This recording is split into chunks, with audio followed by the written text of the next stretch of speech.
इसलिए तुम्हें कहूं, इसे ठीक से सुन और समझ लेना। धर्म बड़ी सीधी चीज है, लेकिन मन के कारण पुरोहितों ने धर्म को बहुत जटिल बनाया, क्योंकि जटिल की ही अपील है। तो उल्टी सीधी हजार चीजें धर्म के नाम से चल रही हैं। उपवास करो, शरीर को सताओ, शीर्षासन करके खड़े रहो, उल्टा सीधा बहुत चल रहा है। और वो चलता इसलिए है क्योंकि तुम्हें जचता है। अगर मैं तुमसे कहूं कि बात बिल्कुल सरल है, बात इतनी सरल है कि कुछ करना नहीं है, सिर्फ खाली शांत बैठ के भीतर देखना है, तुम मुझे छोड़ के चले जाओगे। तुम कहोगे जब कुछ करने को नहीं है तो क्यों समय खराब करना, कहीं और जाएं जहां कुछ करने को हो।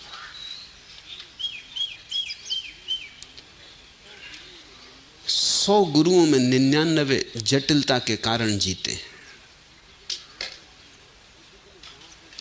वो जितने दांव पेंच तुम्हें बता सकते हैं उतने बता देते हैं, और दांव पेंच में तुम उलझ जाते हो। मन बड़ा रस लेता है, पहुंचते कभी भी नहीं पहुंचते। तो गुरु कहते पहुंचना कोई इतना आसान है, जन्मों जन्मों की यात्रा है। नहीं पहुंचते तो गुरु समझाते हैं कि तो कर्मों का बड़ा जाल है, कहीं इतने जल्दी होने वाला है। कभी हुआ है ऐसा? जन्मों जन्मों तक लोग चेष्टा करते हैं तब होता है। अब दूसरे जन्म में इन्हीं गुरु से मिलने का उपाय तो है नहीं। पिछले जन्म में जिन गुरुओं ने जटिल साधनाएं दी थी उनसे मिले इस जन्म में, कि पूछ लो कि भाई अब भी नहीं हुआ। वो बात ही नहीं होती, क्योंकि दोबारा मिलने का कोई उपाय नहीं। मिल भी लो तो पहचान नहीं होती। तुम खुद को भूल गए हो, तुम्हारे गुरु भी अपने को भूल गए। इसलिए धंधा चलता है, जटिलता पर सारा खेल है। तुम समझो इसे, हीरे जवारात बहुमूल्य क्योंकि न्यून है, उनका मूल्य उनकी न्यूनता में। खुद में कोई मूल्य नहीं है। कोहनूर 2 कौड़ी का नहीं है। क्या करोगे? खाओगे, पियोगे। समझ लो कि कोहनूर हर सड़क पर पड़े हो, कंकड़ पत्थरों की तरह पड़े हो, फिर क्या करोगे? कोहनूर की कीमत खत्म हो जाएगी। दुनिया भर में हीरे जवाहरात जितने हैं उतने बाजार में लाए नहीं जाते, क्योंकि बाजार में लाने से उनकी कीमत गिर जाएगी। बड़े बड़े भंडार हैं हीरे जवाहरातों के, उनको रोक के रखा जाता है, और धीरे धीरे बहुत कम संख्या में हीरे जवाहरात बाहर निकाले जाते, क्योंकि अगर उनको सारा का सारा निकाल दिया जाए तो उनकी कीमत ही मिट जाए। इसी वक्त उनकी कीमत उनकी न्यूनता में। कोहिनूर एक है इसलिए मूल्यवान है। क्या कारण होगा इसके मूल्य का? इतना ही कि इसको पाना कठिन है। 4 अरब मनुष्य हैं और एक कोहिनूर है, तो 4 अरब प्रतियोगी हैं और एक कोहिनूर है। बड़ा जटिल मामला है। 4 अरब पाने की कोशिश कर रहे हैं और एक कोहिनूर है। बहुत कठिन है। गांव गांव, सड़क सड़क, पहाड़ जंगल, सब जगह कोहिनूर पड़े हों, कौन फिक्र करेगा? और कोई अगर बादशाह रणजीत सिंह या एलिजाबेथ अपने मुकुट में लगाएगी तो लोग हंसेंगे कि इसमें क्या है। कोहिनूर तो गांव गांव पड़े, बच्चे खेल रहे हैं। न्यूनता का मूल्य है, क्योंकि न्यूनता के कारण पाने में जटिलता पैदा हो जाती। कुछ चीजों के मूल्य बाजार में बहुत ज्यादा रखने पड़ते हैं, इसलिए वो बिकती। अगर उनके मूल्य कम कर दिए जाएं तो उनको खरीदार न मिले। अभी बड़े मजे का अर्थशास्त्र है। तुम सोचते होगे कि चीज़ों के दाम कम हो तो ज़्यादा खरीदार मिलेंगे। कुछ चीज़ें ऐसी हैं कि उनके खरीदार तभी मिलते हैं जब उनके दाम इतने हों कि ज़्यादा खरीदार ना उनको खरीद सके। रॉल्स रॉयस खरीदनी हो तो कितने खरीदार खरीद सकते हैं? उसका मूल्य इतना ऊंचा रखना पड़ता है कि जो उसे खरीद ले वो उसकी प्रतिष्ठा बन जाए। कि रॉल्स रॉयस खरीद ली, वो प्रतिष्ठा का सिंबल है, प्रतीक। उसका मूल्य इतना है नहीं जितना मूल्य चुकाना पड़ता है, मगर लोग पागल हैं। और मन का ये पूरा खेल है। अगर तुम्हें परमात्मा ऐसे ही घर के पीछे मिलता हो तो तुम्हें रस ही खो जाए। तुम कहो ये तो जन्मों जन्मों की बात है, ऐसे कहीं मिलता है। ऐसे परमात्मा अचानक एक दिन आ जाए और तुम्हें उठा ले कि भाई मैं आ गया। तुम बड़ी प्रार्थना वगैरह करते थे, शीर्षासन लगाते थे, अब हम हाजिर, बोलो। तुम फौरन आंख बंद कर लोगे कि ये सच हो ही नहीं सकता। ऐसा हुआ कि मुल्ला नसरुद्दीन ने जाल फेंका और एक मछली पकड़ ली। मछली इतनी बड़ी थी कि कभी सुनी भी नहीं गई थी। सिर्फ मछुओं की कहानियों में कि मछुए एक दूसरे को बताते हैं कि 10 मन की मछली पकड़ ली, मगर कोई मानता नहीं। सब समझते हैं कि गप मार रहा है। और मछुओं से ज़्यादा गपवाज दूसरे नहीं होते, क्योंकि वो मछलियों की कहानियाँ बताते रहते हैं कि इतनी बड़ी मछली पकड़ ली, कि इतनी बड़ी मछली ठहरी हुई थी सागर के तट पर कि हम बैठ के उसकी पीठ पर रोटी पकाए और मछली को पता ना चला। जब तक मछली को पता चला तब तक हमारी रोटी पक गई, भोजन कर चुके, तब वो हिली, इतनी बड़ी थी। एक बड़ी मछली पकड़ ली, भीड़ लग गई। नसरुद्दीन ने सब तरफ से उस मछली को जाकर देखा, सिर हिलाया और कहा कि नहीं, ये सच है ही नहीं, ये झूठ है, ये तो एक गप है, इसको कौन मानेगा। उसने कहा भाइयों मुझे सहायता तो इसको सागर में फेंक देने दो, ये मछली है ही नहीं, ये एक झूठ है। अगर परमात्मा ऐसी आ जाए चुपचाप और कहे कि मैं आ गया, तुमने याद किया था, तो तुम भरोसा न करोगे, तुम कहोगे ये एक झूठ है, कोई सपना देख रहा हूं, ये हो ही नहीं सकता। तुम सरल को मान ही नहीं सकते। और मैं तुमसे कहता हूं परमात्मा ऐसा ही आता है। अगर तुम्हारे मन की टेढ़ी मेढ़ी चाल ना हो, अगर तुम सीधे सरल होकर बैठ जाओ, तो परमात्मा ऐसे ही आता है कि उसकी पग ध्वनि भी नहीं सुनाई पड़ती। एक क्षण पहले नहीं था और एक क्षण बाद है।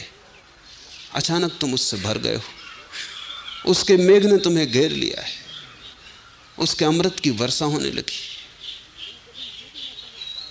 तुम कभी ये भी ना समझ पाओगे कि मेरी क्या योग्यता थी और परमात्मा आया, क्योंकि योग्यता की बात तो तर्क की बात है। परमात्मा कुछ किसी योग्यता से थोड़ी मिलता है।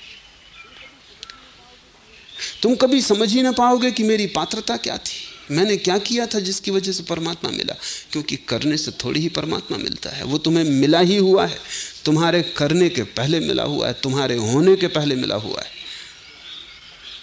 तुम उसे खो ही नहीं सकते। मन की टेढ़ी मेढ़ी चाल कि तुम्हें लगता है खो गया, फिर खोज का सवाल उठता है। जिसे कभी खोया नहीं उसे तुम खोजने निकल जाते हो। जिस दिन परमात्मा मिलता है उस दिन प्रसाद रूप अकारण मिला ही हुआ है। तुम जरा बैठो, तुम दौड़ो मत, तुम थोड़े मन को विसर्जित करो, तुम मन की मत सुनो, तुम मन के धुएं से जरा अपने को मुक्त करो और पार ले जाओ। तुम जरा मन की घाटी से हटो, थोड़ा सा फासला मन से, और परमात्मा से सारी दूरी मिट जाती। इसे हम ऐसा कह सकते हैं कि जितना मन के पास हो तुम, उतने परमात्मा से दूर, जितने मन से दूर उतने परमात्मा के पास। बस ऐसा ही सीधा साफ गणित है। जितने मन से दूर उतने परमात्मा के पास। जिस दिन मन नहीं उस दिन तुम परमात्मा हो। परमात्मा को तुमने खोया नहीं है, मन को तुमने पा लिया है, यही तुम्हारी अड़चन है। चलत कत टेढ़ो टेढ़ो रे, नौ द्वार नरक धरी मूंदे, तू दुर्गंध को बेड़ो रे। क्यों इतना तिरछा चलता है और क्यों इतनी अकड़? क्योंकि अकड़ के कारण लोग तिरछे तिरछे चलते। पैसा मिल जाए तो आदमी अकड़ के चलता है, इलेक्शन में जीत जाए तो देखो पैर जमीन पे नहीं पड़ते, तिरछा तिरछा चलता है। कबीर कह रहे हैं कि तेरी अकड़ का कोई कारण समझ में नहीं आता, नाहक ही अकड़ा हुआ है। अगर सच्चाई कहनी है तो अकड़ का तो कोई भी कारण नहीं है। 9 द्वार नरक धरी मूंदे, तेरे ही 9 द्वारों के कारण नरक में गिरेंगे। 9 द्वार हैं शरीर के 9 छिद्र, आंख, कान, नाक, शरीर के 9 छिद्र, जिनसे मन अपनी वासना को संसार में फैलाता है। जिन द्वारों से मन बाहर जाता है, पदार्थ से चिपटता है, दूसरे को पकड़ता है, परिग्रह बनाता है, लोभ, काम, क्रोध को पैदा करता है। तो कबीर कहते हैं 9 द्वार नरक धरी मूंदे, तेरे ही कारण और तेरे ही द्वारों के कारण नरक का द्वार खुलेगा। अकड़ किस बात की है? क्यों ऐसा तिरछा तिरछा जा रहा है? तू दुर्गंध को बेड़ो रे, और मैंने तुझसे कभी कोई सुगंध उठते देखी नहीं, सिवाय दुर्गंध के तुझसे कभी कुछ उठा नहीं। तू दुर्गंध का घर है, फिर भी अकड़ा फिर रहा है। इसे थोड़ा समझो। अपने ही मन से बात करनी ध्यान का एक बड़ा गहरा प्रयोग है। जब तुम अपने मन से बात करने लगते हो तो फासला हो जाता। जब तुम अपने मन से बात करते हो तो मन वहां, तुम यहां। तुम अपने मन से कहते हो चलत कत टेढ़ो टेढ़ो रे, फासला हो गया। तुम बोलने वाले हो गए, मन सुनने वाला हो गया। अपने मन से बात करना ध्यान का एक गहरा प्रयोग है। कभी कभी बैठ के बात करने से तुम बड़ा लाभ पाओगे, और मन के पास कोई जवाब नहीं है। अगर तुमने ठीक से बात की और चीजें साफ रखी तो मन क्या कहेगा? मन के पास कोई जवाब नहीं। तू दुर्गंध को बेड़ो रे, मन से सिवाय दुर्गंध के कभी कुछ नहीं उठता। और कभी अगर तुम्हें सुगंध मालूम पड़ती है तो तुम खोज करना, वो मन के पार से आती होगी, मन से नहीं आती। जैसे समझो, क्रोध मन से उठता है, घृणा मन से उठती है, वैमनस्य ईर्षा मन से उठती है, जलन, द्वेष, मत्सर मन से उठता है, सब उपद्रव मन से उठता है। अगर कभी तुम्हें मन से कोई ऐसी चीज भी उठती मालूम पड़ती हो जो दुर्गंध जैसी नहीं है, तो तुम ठीक से खोजना, तुम फौरन पाओगे कि वो मन के पार से आ रही।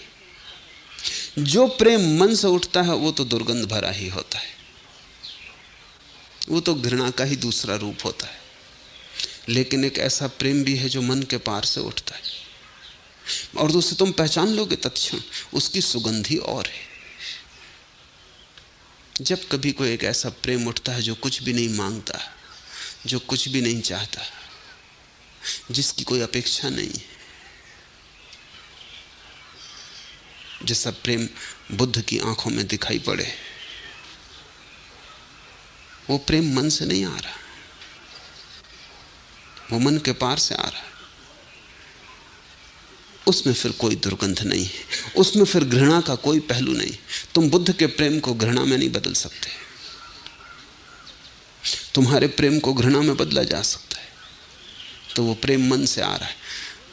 तो क्या हुआ मापदंड? मापदंड ये हुआ कि जो भी चीज अपने से विपरीत में बदली जा सके वो मन से आ रही है, और जो अपने से विपरीत में न बदली जा सके वो मन के पार से आ रही। ये क्राइटेरियन हुआ, ये निकस हुआ। इस पे तुम कस लेना। तुम किसी को प्रेम करते हो, एक स्त्री को प्रेम करते हो, आज सुंदर है, कल बूढ़ी हो जाएगी, फिर भी प्रेम करोगे, ऐसा ही प्रेम करोगे। आज स्वस्थ है, कल बीमार हो जाए, कैंसर ग्रस्त हो जाए, कि कोढ़ आ जाए, सारा शरीर गलने लगे, फिर भी तुम ऐसा ही प्रेम करोगे। सिर्फ सोचो, तत्क्षण तुम जान लोगे कि नहीं कर पाओगे। आज स्त्री प्रसन्न है, तुम्हें पूजती, कल गाली दे, अपमान करे, तब भी ऐसा ही प्रेम करोगे। आज तुम्हारे पीछे छाया की तरह चलती है, तुम्हारे अहंकार को भरती, कल किसी और की तरफ प्रेम की नजर से देख ले, तब भी तुम ऐसा ही प्रेम करोगे। कल किसी और के पीछे चलने लगे, किसी और की छाया बन जाए, तब भी तुम ऐसा ही प्रेम करोगे। तो तुम्हारा प्रेम सशर्त है, उसमें कंडीशन है, वो लेन देन है। और अगर स्त्री ने किसी और को प्रेम कर लिया तो प्रेम करना दूर, तुम इसकी हत्या कर दोगे, तुम इसे गोली मार दोगे। तुम्हारा प्रेम घृणा में बदल सकता है। जो चीज अपने से विपरीत में बदल जाए, समझना कि मन से आ रही, क्योंकि मन के पास द्वैत है, मन के पार अद्वैत है। अगर तुम्हारा प्रेम घृणा में न बदल सके, अगर तुम समझ लो कि संभव ही नहीं है कि मेरा प्रेम घृणा में बदल जाए, खोजना गौर से। अपने को धोखा देने का कोई सार नहीं है, क्योंकि किसी और को तुम धोखा नहीं दे रहे। तुम्हारी शांति अशांति में बदल सकती है तो समझ लेना मन का ही खेल है। तुम अगर ऐसी शांति को अनुभव करो जो कि कुछ भी न बिगाड़ सकेगा, जिसे कोई विघ्न बाधा न डाल सकेगा, तुम्हारी अशांति ऐसी हो, तुम्हारी शांति ऐसी हो कि उसे अशांति में बदलने का कोई उपाय ना हो सकेगा, चारों तरफ तूफान चलता रहे तो भी तुम्हारी शांति अडिग बनी रहेगी, तो तुम समझ लेना कि कुछ मन के पार से आ रहा है। मन के पार से जो आता है वो विपरीत में बदल नहीं सकता, क्योंकि उसका विपरीत है ही नहीं, वो अद्वैत से आ रहा है, उससे अन्य कोई है ही नहीं। कभी कभी तुम्हें सुगंध की खबर मिल सकती मन से भी, लेकिन वो सुगंध मन की नहीं है। मन से तो दुर्गंध ही उठती है, और जो भी तुम मन से करोगे तुम्हारा जीवन उतना ही दुर्गंध से भरता जाएगा। अगर तुम दुर्गंध से भर गए हो तो चेतो, कब तक मन पर भरोसा किए जाओगे? काफी कर लिया, हर चीज की हद होती है। चलतकत टेढ़ो टेढ़ो रे, नौ द्वार नरक धर मुंदे, तू दुर्गंध को बेड़ो रे। घर है तू दुर्गंध का, 9 द्वार खुलते हैं तो उससे नरक के, और अकड़ के तू चलता है। कुछ समझ में बात आती नहीं। कबीर अपने मन से कहते हैं, जे जारे तो होई भस्म तन, और जब जलाया जाएगा तो शरीर के साथ शरीर भस्म होगा, राख हो जाएगा, तू भी राख हो जाएगा। रहित किरम उही खाई, अगर कोई टुकड़े बच गए शरीर के आग से तो कीड़े मकोड़े खा लेंगे। अकड़ किस बात की है? किस लिए इतना सिर ऊंचा किए चल रहा है? ये पताकाएं किस लिए फहराए जा रही हैं? झंडा उठाने जैसा कुछ भी तो नहीं है। सूकर स्वान काक को भाखिन, छोड़ देगी चेतना, उड़ जाएगा पखेरु। हंस यात्रा पर निकल जाएगा तो तुझे सूअर, कुत्ते, कौए भक्ष बना लेंगे। तामे कहा भलाई, कुछ बात समझ में नहीं आती कि क्यों तू इतना अकड़ा है। फूटे नैन हृदय नहीं सूझे, मति एक ही नहीं जानी। तेरे कारण पाया तो कुछ भी नहीं, खोया बहुत। और बड़ी से बड़ी चीज जो खो दी है मन के कारण, वो है फूटे नैन हृदय नहीं सूझे। मन ने कब्जा कर लिया है इतनी तीव्रता से कि हृदय को बिल्कुल अलग ही तोड़ दिया है। मन की आंख सजग है और हृदय की आंख मन ने बिल्कुल अंधी कर दी, जैसे आंख पर तेजाब डाल दी हो हृदय की। फूटे नैन हृदय नहीं सूझे, जिससे मिला तो कुछ नहीं, पाया तो कुछ नहीं। हृदय के नैन तूने फोड़ डाले, तूने कब्जा कर लिया आंखों पर। तू एक अधिकारी हो गया, मोनोपोलिस्ट। तू कहता हमसे ही देखो, और मन समझाता है कि हृदय अंधा है, देखना है तो हमसे देखो। मन कहता है प्रेम अंधा है, देखना है तो हमसे देखो, नहीं तो भटक जाओगे। और प्रेम एकमात्र आंख है, मन अंधा कहता है। मन तुम्हें हृदय की नहीं सुनने देता। जब तुम सुनते ही नहीं बड़े बड़े लंबे लंबे समय तक, तो धीरे धीरे हृदय की आवाज धीमी धीमी धीमी धीमी पड़ती जाती। और मन का शोरगुल इतना है कि वो आवाज सुनाई नहीं पड़ती। थोड़ा मन विदा हो, तुम्हारी थोड़ी दूरी बढ़े, तो पहली दफे तुम्हें पता चलेगा तुम्हारे भीतर हृदय भी है। और हृदय यानी एक अलग ही लोक, हृदय यानी एक नया ही आयाम, जीवन को जानने पहचानने की एक नई कीमिया। तुम नए ही हो जाओगे जब तुम हृदय से देखोगे। वही चीजें जो तुमने मन से देखी थी, वही चीजें तब तुम हृदय से देखोगे, तुम पाओगे बात ही बदल गई। अगर तुम मन से परमात्मा को देखोगे तो पत्थर से ज्यादा दिखाई नहीं पड़ेगा। अगर हृदय से तुम पत्थर को देखोगे तो परमात्मा से अन्यथा नहीं दिखाई पड़ेगा। जिन्होंने पत्थर की मूर्तियां बनाई हैं परमात्मा की, उन्होंने बनाई होंगी हृदय से, उन्हें परमात्मा दिखाई पड़ा। तुम भी जाते हो उसी मंदिर में, तुम्हें पत्थर दिखाई पड़ता है। पत्थर की मूर्तियां बनाने का बड़ा राज है। राज यही है कि अगर हृदय की आंख हो तो पत्थर दिखाई पड़ता ही नहीं, पत्थर रूपांतरित हो जाता है। पत्थर एक ऐसे अलौकिक रूप से आविष्ट हो जाता है कि कबीर ने कहा है, महिमा कही न जाए।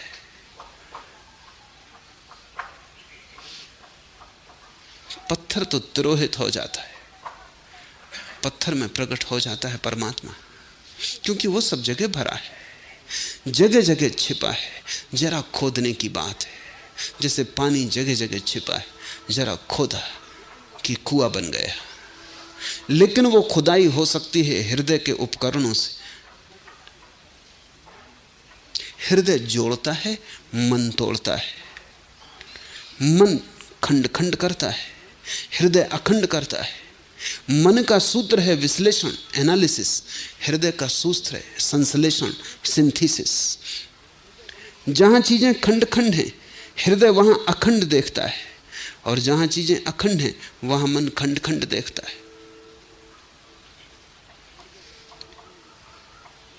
हृदय जब परिपूर्ण रूप से सक्रिय होता है तो सारा अस्तित्व एक हो जाता है। कबीर कहते हैं, पाया तो तुझसे कुछ भी नहीं, फूटे नैन हृदय नहीं सूझे। आंख फोड़ दी तूने, दृष्टि मिटा दी तूने, और हृदय की सारी सूझ खो गई।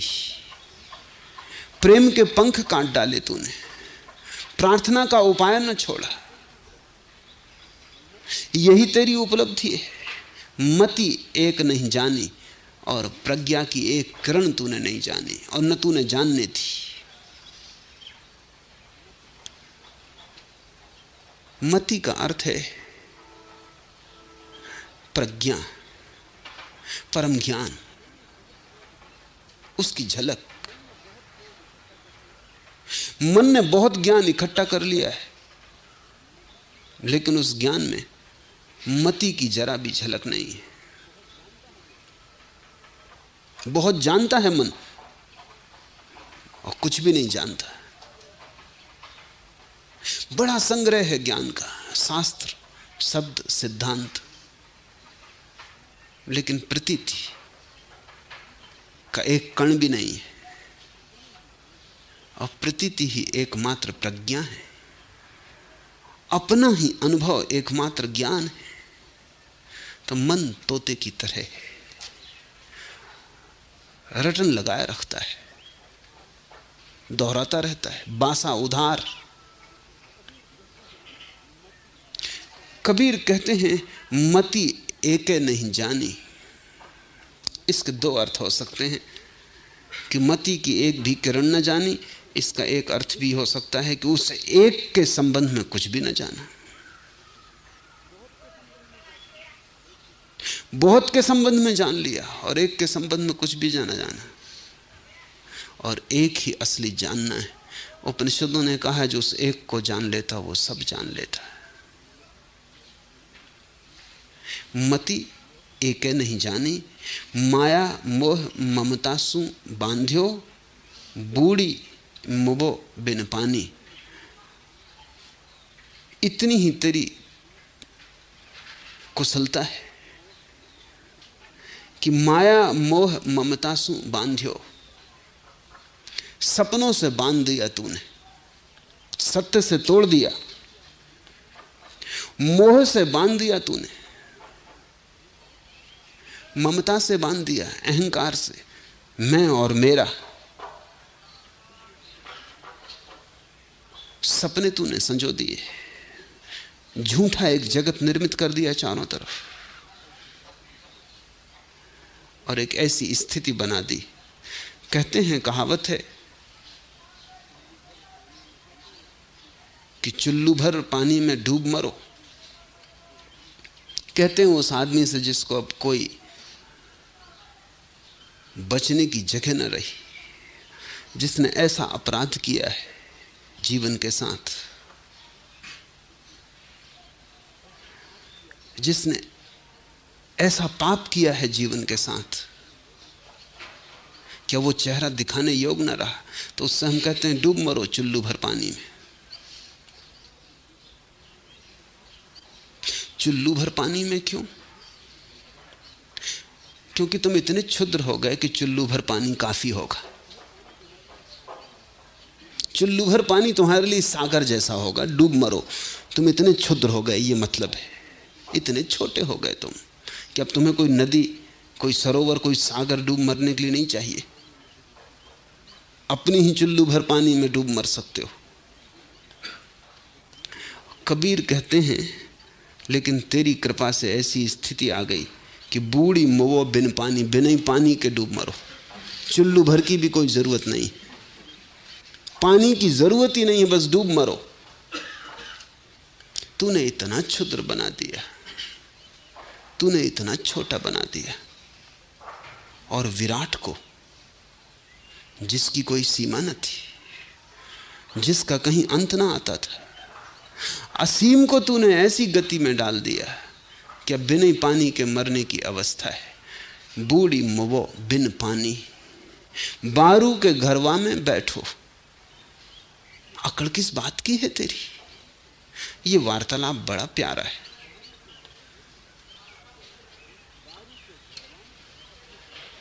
बारू के घरवा में बैठो। बैठा है रेत के घर में, जो अब गिरा तब गिरा, हवा का जरा सा झोंका और संभाले ना संभलेगा। शरीर की अवस्था ऐसी तो है, कब गिर जाएगा क्या पता। अभी है, क्षण भर बाद ना हो जाए। एक क्षण का भी तो भरोसा नहीं है। एक पल के लिए भी तो हम आश्वस्त नहीं हो सकते कि ये कल भी बचेगा। महाभारत में छोटी सी कथा है, एक भिखारी ने भीख मांगी। युधिष्ठिर कुछ काम में लगे थे, कहा कल आ जाना। भीम पास में बैठा था, उसने उठाया एक ढोल और जोर से बजाया और भागा गांव की तरफ। युधिष्ठिर ने कहा, तू ये क्या कर रहा है, क्या हो गया? उसने कहा, मैं गांव में खबर कराऊं कि मेरे भाई ने समय को जीत लिया, कल का आश्वासन दिया है। भिखारी से कहा कि कल आ जाना। इसका मतलब कि कल हम यहां रहेंगे, इसका मतलब कि कल तू भी रहेगा। मेरे भाई ने काल को जीत लिया, इतनी बड़ी घटना घट गई, तो मैं जरा ढोल पीट के गांव में खबर कराऊं।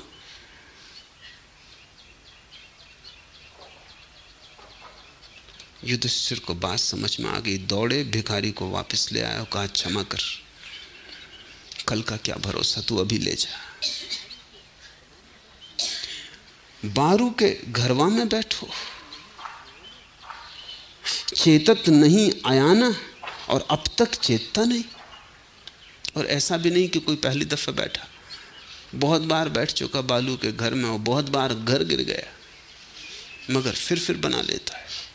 चेतत नहीं आयाना, अयाना का अर्थ है अब तक, अभी तक। अभी तक चेतता नहीं।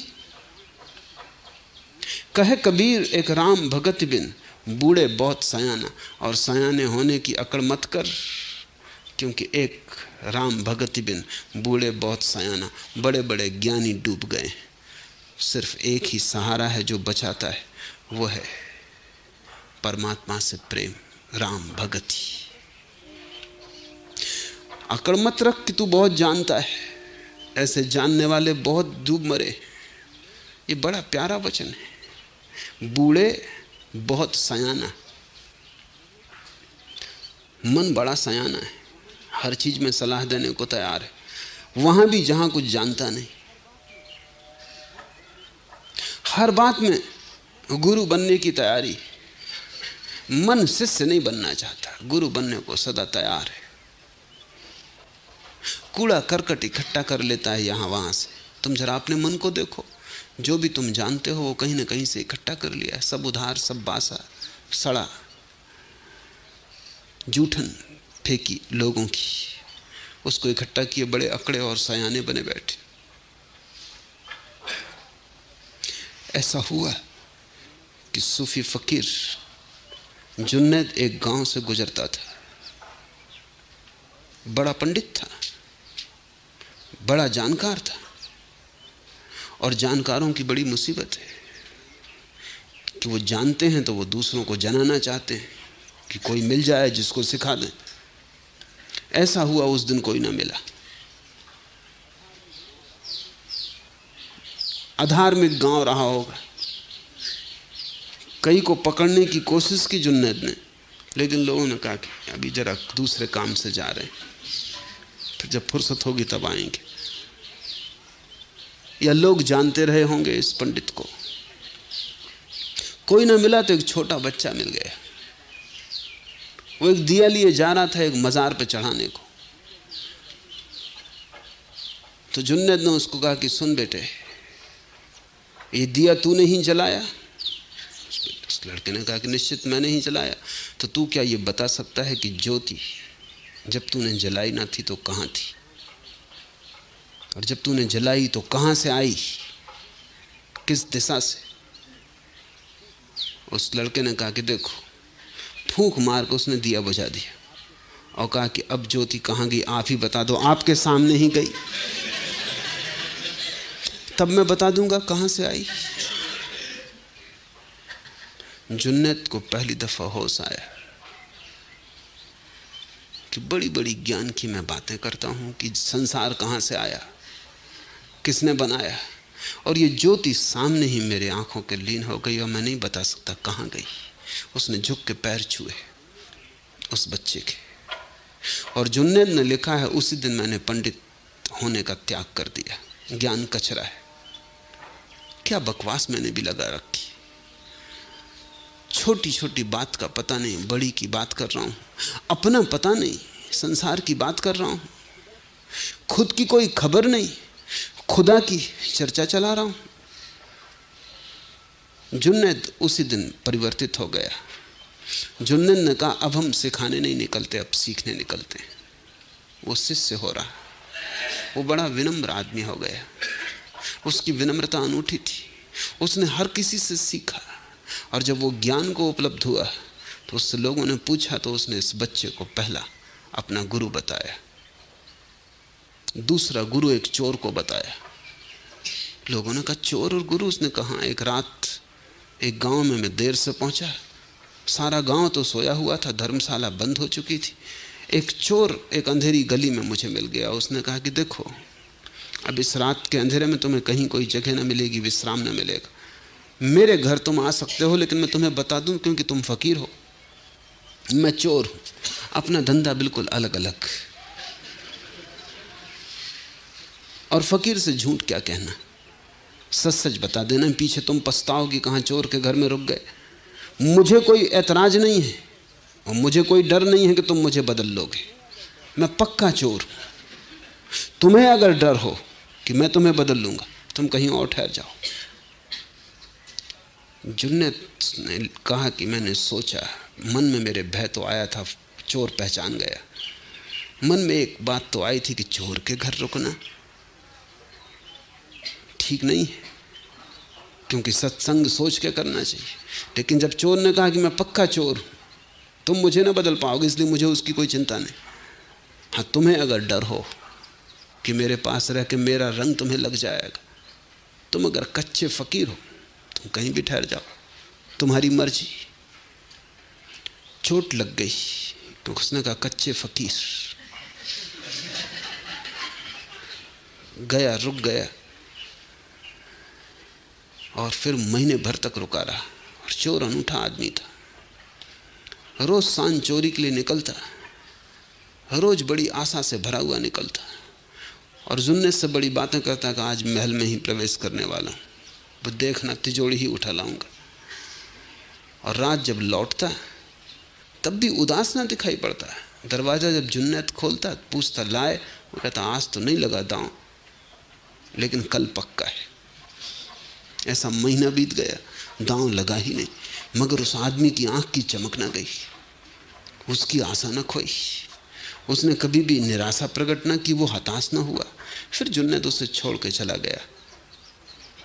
बाद में जुन्नत जब परमात्मा की खोज में डूबा और रोज दिन बीतने लगे और परमात्मा की कोई झलक न मिले, तो एक दिन उसने तय कर लिया कि बस अब बहुत हो गया, अगर आज मिलता है परमात्मा तो ठीक, अगर नहीं मिलता तो समझ लेंगे है ही नहीं। तभी उसे चोर की याद आई और उसने कहा था कच्चे फकीर और मैं पक्का चोर। और वो चोर साधारण संपत्ति खोज रहा है लेकिन निराश नहीं, और मैं परम संपत्ति को खोजने निकला हूं और इतने जल्दी हताश हो गया। फिर जाग गया और फिर उस चोर ने मेरा साथ दिया, उसकी स्मृति ने साथ दिया। और जब तक मैंने परमात्मा ना पा लिया तब तक मैं चोर के सहारे ही चला। इसलिए दूसरा मेरा गुरु वो चोर। ऐसे उसने 9 गुरु गिनाए, उसने सबसे सीखा। जब तक तुम मन का भरोसा किए हो, मन बड़ा सयाना है, उसे सीखने की जरूरत नहीं, वो सीखा ही हुआ है, वो जानता ही है। और जो जानता ही है उसे जनाना मुश्किल। जो जागा हुआ पड़ा हो और सोने का बहाना कर रहा हो उसे जगाना मुश्किल। जिसको पहले से ही ये भ्रांति हो कि हम जानते हैं, उसको जनाओगे कैसे? वो पहले ही अपने ज्ञान से भरा है, और ज्ञान कौड़ी का नहीं है, सब उधार है, तोता रटन थे, सीख लिया है, कहीं प्राण उससे भीगे नहीं। बाहर बाहर है ज्ञान, अंतस अछूता रह गया है, भीतर गहन अज्ञान है, अंधेरा है, रोशनी उधार है और बाहर है। रोशनी किसी और की तुम्हारी रोशनी नहीं हो सकती, दिया किसी और का तुम्हारे काम नहीं पड़ सकता। बुद्ध ने अंतिम क्षणों में कहा है अप दीपो भव, अपने दिए हो जाओ। कब तक शास्त्रों के दिए लिए फिरोगे? वो तो बुझे दिए। शब्दों के दिए कब तक काम आएंगे? कहे कबीर एक राम भगत बिन बूढ़े बहुत सयाना, कहते हैं चलत कत टेढ़ो टेढ़ो रे, और तेरे जैसे बहुत ज्ञानी डूब गए। अकड़ मत, ये झंडा मत उठा, तिरछा तिरछा मत चल, तेरे सयानेपन में कुछ सार नहीं है, बचे तो केवल वे। कहे कबीर एक राम भगति बिन बूढ़े बहुत सयाना, बचे तो केवल वे जिन्होंने राम का सहारा ले लिया। राम के सहारे का अर्थ है जिन्होंने एक का सहारा ले लिया, और वो एक तुम्हारे भीतर छिपा है।